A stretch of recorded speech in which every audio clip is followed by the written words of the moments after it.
এই যে দেখেন লাইন কিভাবে কাটে ট্রেনের।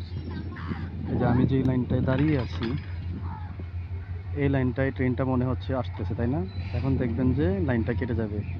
এই যে পুরোপুরি কি হইলো, আমার লাইন থেকে আরেকটা লাইনে চলে গেল। দেখছেন? মানে সবাই বলে না ট্রেন রেল লাইনের মতো সোজা হয়ে যাও, বা রেল লাইন অনেক সোজা, কিন্তু না, রেল লাইন অনেক বাঁকা। এই যে দেখেন, এই লাইনটা থেকে এই লাইনটায় ট্রেনটা চলে গেল।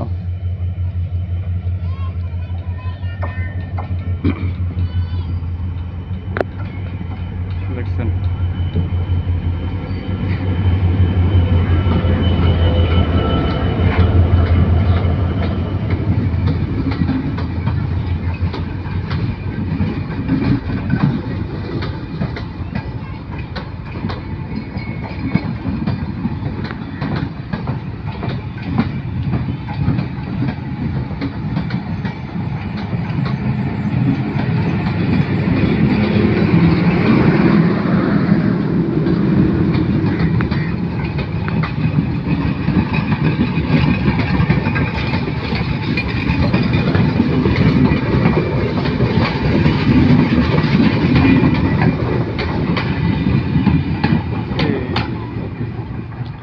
একটা মোড়, পুরোপুরি মোড়টা এখানে, এই যে